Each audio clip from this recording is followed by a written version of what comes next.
The story of Denny's McFadden and Just Cuts, what inspired Denny's to start a hairdressing franchise, and what challenges did he face in the early days of the business? How did he go about building the brand and attracting customers? And what strategies did he use to differentiate Just Cuts from other hairdressing franchises? How did Just Cuts expand from a single salon to a franchise with over 220 locations across multiple countries? And what were the biggest challenges and obstacles along the way? Did Denny's McFadden have a clear vision for the company's growth, or did he take a more opportunistic approach to expansion? Overall, the story of Denny's McFadden and Just Cuts is likely to be filled with suspense, twists, and turns, and valuable lessons for entrepreneurs and business leaders. It is a story of innovation, hard work, and perseverance in the face of challenges, and a testament to the power of a strong brand and dedicated team.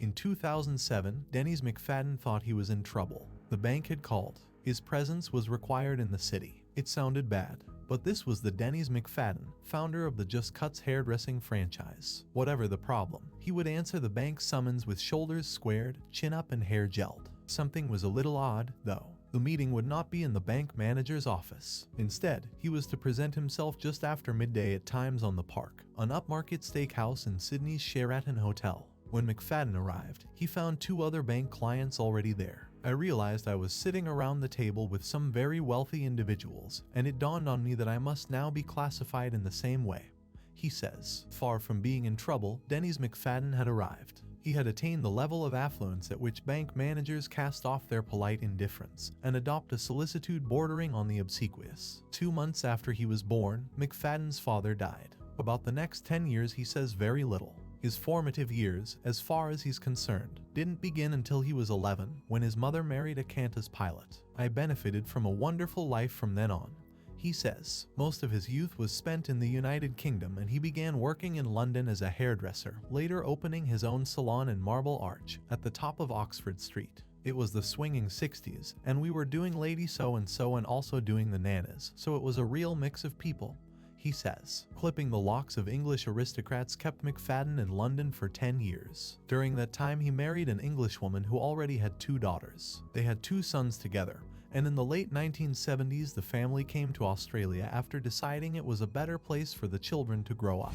McFadden began cutting hair at Hurstville. In those days, there was either a basic barber shop or the full works chemical salon, nothing in between, he says. So, I started in 1983 with the idea of something in the middle, something with broader appeal. His idea came to him when Hurstville Council ran a promotion to get people to shop locally. McFadden painted a sign on his window that read, "If you're paying more than $6 for a haircut, you're getting clipped." More than 100 people trooped through the door that week. I'd seen these people before. They had come in and asked if we did dry haircuts. I'd say, "No, I'm an artist. I need to wash it and I need to blow dry it, and it's going to cost you." But these were busy people, time poor, and all they wanted was a haircut. I realized after that promotion that there was an angle here, a need in the community for people who just wanted a haircut. He later moved his main business to the new shopping center at Hurstville. With him went the sophisticated equipment and the clients who made appointments. But, with 3 months remaining on the lease at the old premises, he put up a sign saying, "Just Cuts, $7. While he indulged his artistry at his salon,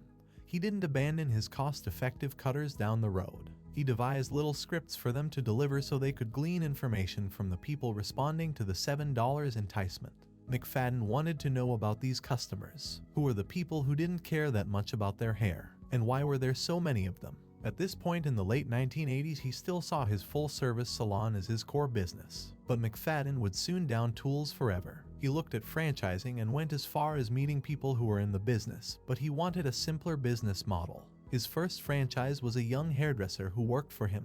After she approached him with the idea of starting out on her own using his Just Cuts model, her father, a wealthy property developer, asked McFadden about franchising agreements and business manuals. McFadden got busy writing and came up with a simple formula. "What we came up with was a fixed fee equivalent to just 12 haircuts a week," he says. "That first franchise had to give me cash for 12 haircuts a week, and I think at the time a haircut was $11. So in 1990 he became a franchisor. I wanted an easy life, but I knew the only way to do that was to have lots and lots of franchisees. The way I've done that is by working out what my franchisees wanted. In the early days, they were interested in lifestyle. I had single mums with 4 kids, and all they wanted to do was spend time with their kids, he says. Today it's slightly different. They've got expenses, a big house and a mortgage, kids in private schools. They say they need to earn $150,000, $200,000 a year, and that's difficult in franchising.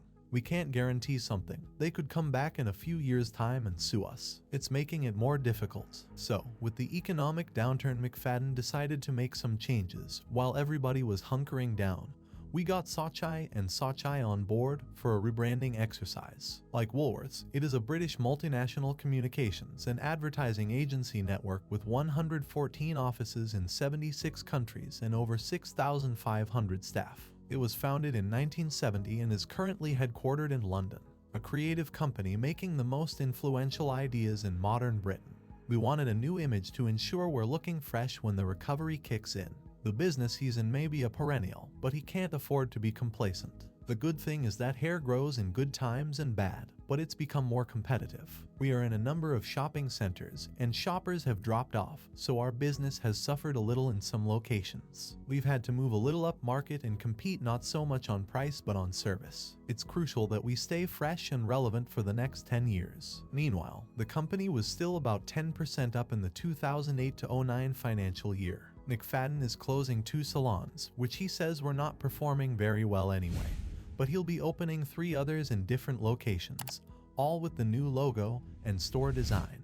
He is also expanding his product range, offering DIY salon standard coloring kits for just $14.95 instead of the $200 charged for many in-store coloring services. It's about being convenient, competitive, and innovative, he says. As for new franchisees, he continues to receive between 2 and 4 applications a week. They pay between $150,000 and $200,000 up front to invest in just cuts. The company has a small consortium of banks prepared to lend 50% to franchisees, and the owner has to find the balance. The money pays for the shop fit, a month's rent in advance, furniture, the grand opening strategy, and McFadden's fee. The average Just Cuts franchisee owns 2.4 outlets, although one owns 14, and 70% of franchisees own more than one outlet. It's not about ego, it's about making money, McFadden says. And making money he is, with 174 salons in Australia, New Zealand, and India. Multiply the 150 salons in Australia by the $288 a week they pay him, and McFadden's local owners are bringing head office more than $43,000 a week. Throw in the 23 Just Cuts franchisees in New Zealand and the newly opened New Delhi Just Cuts, and the artiste from Marble Arch looks to have shorn franchising's golden fleece very deftly indeed. I needed the numbers to make the money, and when there are 174 of them it adds up. Keeping costs down is not too hard, either. McFadden has 7 people in his office. There are no auditors policing his franchisees, and he keeps in touch with them through meetings of the Franchisee Advisory Council, which meets about 5 times a year. The most visible sign of his personal success is the 32-hectare property he bought 2 years ago in the New South Wales Southern Highlands. While he might be a hairdresser, McFadden likes his fun. He's got a chainsaw and tractor, quad bikes and motorbikes, and he works 3 days a week, from Tuesday to Thursday. If his banker wants to take him to lunch in the city, it will need to be on one of those days. Golden Rules. 1. Use an economic downturn to refresh your branding. 2. Always consider change. Don't get stuck in a rut.